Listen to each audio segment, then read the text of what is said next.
মুসা আলাইহিস সালাতু ওয়াস সালামের সামনে পাহাড়, দুই দিকে পাহাড়, ডানে পাহাড় বামে পাহাড়, সামনে নদী, পিছনে এরকম ভাবে ফিরআউনের বাহিনী। আল্লাহ পাক মুসা নবীরে পার করছেন কি করেন নাই? কথা বলেন না, করছেন কি করেন নাই? তো মুসলমান আজ আমরা এমন একটা অবস্থানে আছি, যখনই আমাদের আল্লাহ পাকের সাহায্যের প্রয়োজন হয়, আমরা তো সাহায্যের প্রয়োজন, আমরা তো পরিস্থিতি তৈরি করতে পারি না। কথা বলেন না কেন? সাহায্য আল্লাহর কখন আসবে? আমি একজন মানুষ, আমার সব কিছু শেষ। আমার সব কিছু কি? কথা বলেন না, আমার সব কিছু কি?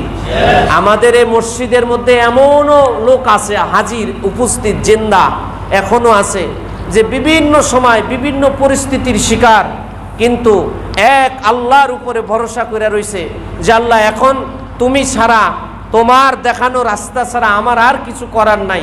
তখন আল্লাহ পাক একবার না, জীবনে বারবার রাস্তা খুইলা দিছে। বারবার কি করছে?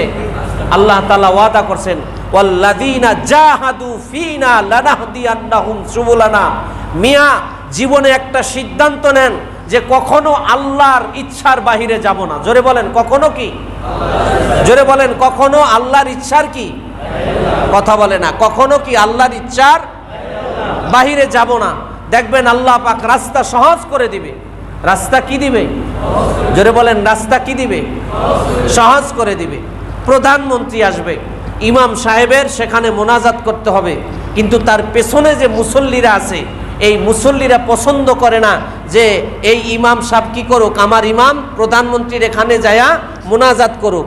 তখন সে বলছে, আল্লাহ তোমার থেকে বড় প্রধানমন্ত্রী আর কেউ নাই, এদেশের প্রধানমন্ত্রী আসবে, তার অনুষ্ঠানে আমাকে মোনাজাত করতে হবে। আল্লাহ আমি এখন আর কার কাছে যাব? আমি তোমার উপরে ভরসা করছি। আসরের সময় আসার কথা আসে নাই, মাগরিবে আসার কথা আসে নাই। ইমাম সাহেব 8:15 সময় মুয়াজ্জিনরে পিছে খাড়া করাইছে, এই তুই মুয়াজ্জিন, প্রধানমন্ত্রীর অনুষ্ঠানে যদি তুই মোনাজাত করতারস, এরকমভাবে তুই অনেক কিছু হয়ে যাবি।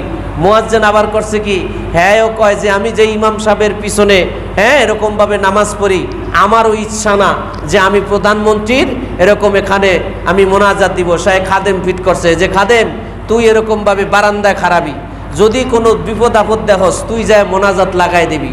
এখন আসরের সময় আসার কথা, মানুষ অধৈর্য হইতে হইতে এশারের সময় বেশি অধৈর্য হয়ে গেছে, তারও আবার প্রয়োজন, নির্বাচনের পূর্ব মুহূর্ত ছিল, অন্য জায়গায় যাবে। পরে যায়া আল্লাহু আকবার কইছে, রাত 8:15 সময় ইমাম সাহেব আল্লাহু আকবার আলহামদুলিল্লাহি রাব্বিল আলামিন, ওই দিক দিয়া বলছে যে প্রধানমন্ত্রী আইছে। খাদেম সাহেব যায়া কয় আল্লাহুম্মা আমিন। আল্লাহ বাঁচাইছে কি বাঁচায় না? কথা বলেন না কেন? আল্লাহ পারেন কি পারেন না? এজন্য আল্লাহর জন্য সব কিছু সহজ। এজন্য জীবনে একটা দৃঢ় সংকল্প করেন যে আল্লাহকে কখনো বেজার করব না, চাই পৃথিবীর যে বেজার হয় হোক। কারণ হলো পৃথিবীতে আমি দুই নয়নে মা বাবা আত্মীয় স্বজন ছেলে সন্তান ভাই বন্ধু ময় মুরব্বী যা কিছু দেখি, নেতা পাতি নেতা যত যা কিছু দেখি, সব কিছু ছাইরা আমাকে একদিন কার কাছে যাইতে হবে? বলেন সুম্মা ইলাইহি। কথা বলেন না কেন? সব শেষে আমাকে যে আল্লাহর কাছে যাইতে হবে। অতএব দুনিয়ার সব বেজার হোক, আমার আল্লাহ যেন কি না হয়? জোরে বলেন, আল্লাহ যেন কি না হয়? বেজার না হয়। এই জন্য ভাইয়েরা আমার, মুসা আলাইহিস সালামকে আল্লাহ পাক এরকম ভাবে সাহায্য করছেন কি করেন নাই?